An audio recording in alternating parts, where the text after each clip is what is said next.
Welcome to Screening for Suicide Risk, module for the Behavioral Workforce Initiative Seminar.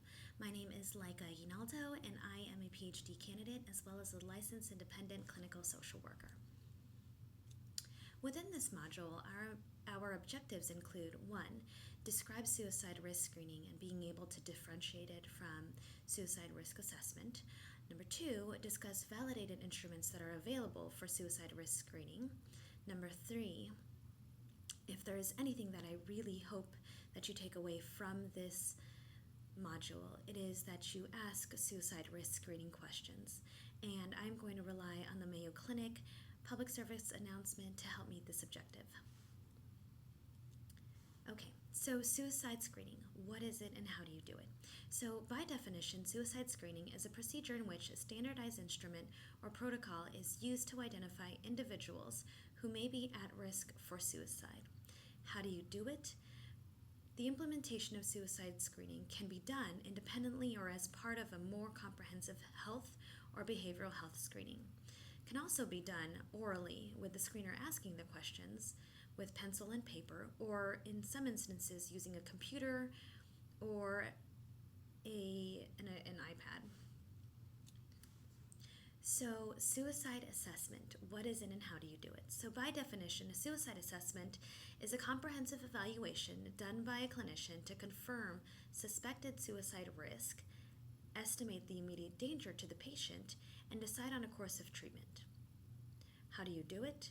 Basically, the implementation of a suicide assessment can involve structured questionnaires and open-ended conversation with the patient and/or friends and family to gain insight into the patient's thoughts and behavior, risk factors like access to lethal means or a history of suicide attempts, as well as looking at protective factors like immediate family support, in addition to medical and mental health history.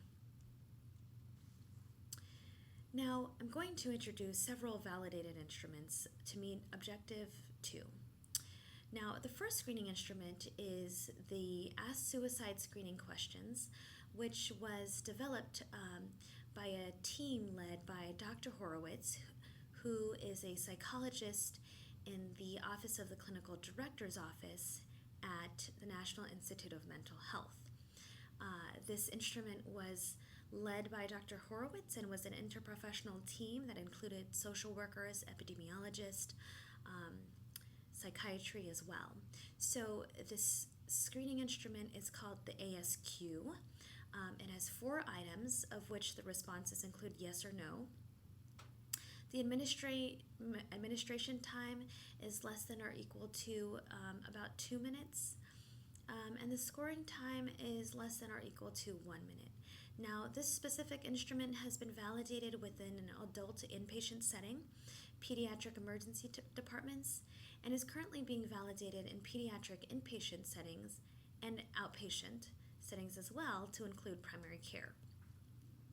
Now, this specific instrument is available in the public domain, meaning that it's available for free and downloadable.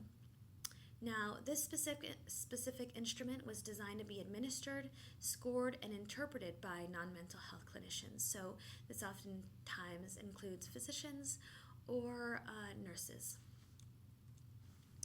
This is the actual screening, Ask Suicide Screening Questionnaire. Number 1 is, in the past few weeks, have you wished you were dead? Yes or no. Number 2, in the past few weeks, have you felt that you or your family would be better off if you were dead? Number 3, in the past week, have you been having thoughts about killing yourself? Yes or no. And have you ever tried to kill yourself? Yes or no. If the answer is yes to number 4, then you would ask questions like how, as well as when. Now, question 5 is asked in the event that the patient answers yes to any of the above questions, which was 1 through 4. And this question is to determine the acuity of the suicidal thoughts. So the question is, are you having thoughts of killing yourself right now? Yes or no? The second validated instrument that I would like to talk about is the SIQ, or the SIQ Junior, which was created by Dr. Reynolds. It is the Suicidal Ideation Questionnaire. Now, there are 3 adaptations of the specific questionnaire to specific populations. So the first adaptation is the 25-item ASIQ, which is for adults equal to or greater than 18 years old. The 30-item version of the SIQ is for ages 12 to 18, and then there's a 15-item adaptation for youth ages 10 to 14. And some of the constructs in this instrument including wishing to be dead, a method like a specific plan or intent to act, and behavior like preparing to end your life. And the responses on this instrument are on a Likert scale. The average administration time is about 10 minutes. Scoring time can range between 5 and 10 minutes. It's available in 2 country-specific languages and available in the private domain. The cost of the instrument is $62 for a pack of 25. Now, this specific instrument has been validated with college students, adolescent suicide attempters, depressed adolescents, adults in the emergency room for psychiatric reasons, adult psychiatric inpatients as well as outpatients, and this specific instrument was designed to be administered, scored, and interpreted by mental health professionals. Now, the third validated instrument that I wanted to introduce includes the C-SSRS, which was created by Dr. Posner. Now, this is the Columbia Suicide Severity Rating Scale. So this specific instrument includes 6 items, looking at different constructs like wish to be dead, method like a specific plan or intent to act, and behavior like preparing to end your life. And again, the responses to this questionnaire are yes or no. It's available in 114 country-specific languages. It's been validated with adolescent suicide attempters, depressed adolescents, adults in the emergency department for psychiatric reasons, as well as adult psychiatric inpatients. Now, this specific instrument is available in the public domain as well, available free of charge via download. And mental health training is not required to administer this test, so various professionals can administer this scale, including physicians, nurses, psychologists, social workers, teachers, and clergy. And this is the C-SSRS, so you'll notice that ask questions that are bolded and underlined. So you start with the first 2 questions, which is, have you wished you were dead or wished you could go to sleep and not wake up? Yes or no. Number 2 is, have you actually had thoughts of killing yourself? Yes or no. If the patient answers yes to 2, then you are supposed to ask questions 3, 4, and 5, and 6. However, if they answer no to number 2, or answer no to the 2, then you go directly to question 6. So question 3 is, have you been thinking about how you might kill yourself? Question 4 is, have you had these thoughts and had some intention of acting on them? Number 5 is, have you started to work out or worked out the details of how to kill yourself? Do you intend to carry out this plan? And number 6 is, how long ago did you do any of these? Now, to meet the third objective, I'm going to rely on the Mayo Public Service announcement to help meet this need.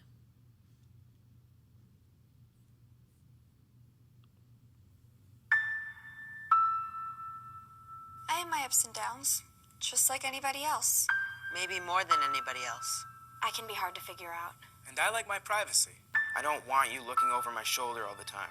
But you know your kid better than anybody else.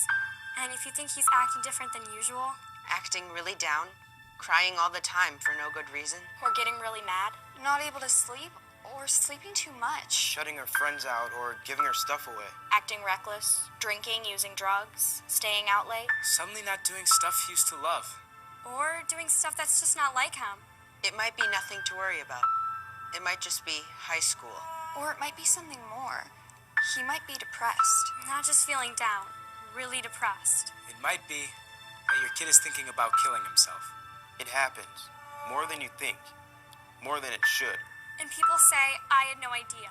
I thought it was just a phase he was going through. I never thought she'd do it. I wish he'd come to me. I wish he'd said something. I wish I'd said something. When it's too late. So if you think your kid's acting different, if she seems like a different person, say something. Say, what's wrong? How can I help? And ask straight out. Are you thinking about killing yourself? It doesn't hurt to ask.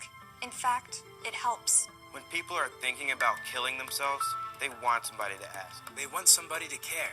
Maybe you're afraid you'll make it worse if you ask. Like, you'll put the idea in their head. Believe me, it doesn't work that way.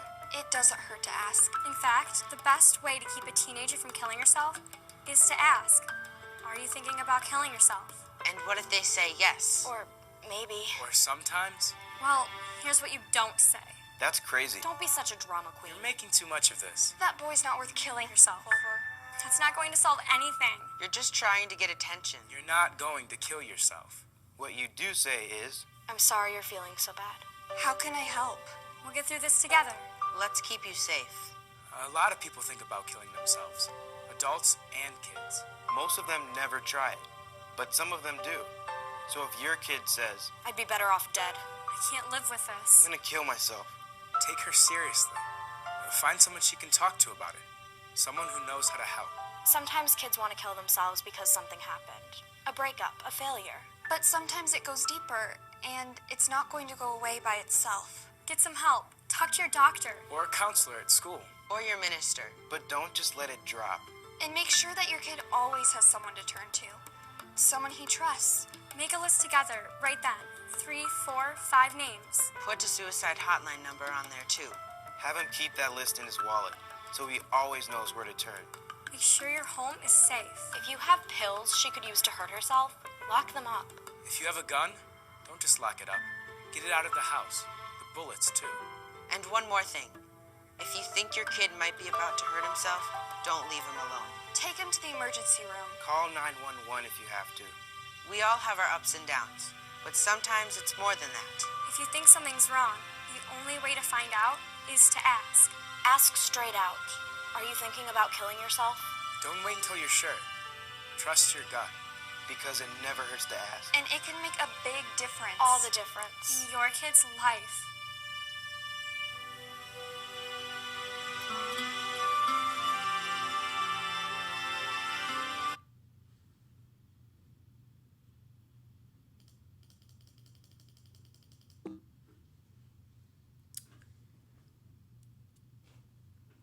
Alright, so in summary, we've basically done 3 things in this module. Number 1, I talked about suicide risk screening. Number 2, I introduced and discussed validated instruments, which included the Ask Suicide Screening Questionnaire, the Suicidal Ideation Questionnaire, as well as the Columbia Suicide Severity Rating Scale. And then we looked at the Mayo Clinic PSA to really encourage everybody to ask suicide screening questions. So that being said, we will continue this conversation in class, and we will demonstrate and role play how to use a validated instrument using the Ask Suicide Screening questions, as well as discuss my clinical recommendations of assessment and screening, and what to do when you have a positive screen for suicidal risk. I look forward to meeting all of you. Thank you for viewing this module.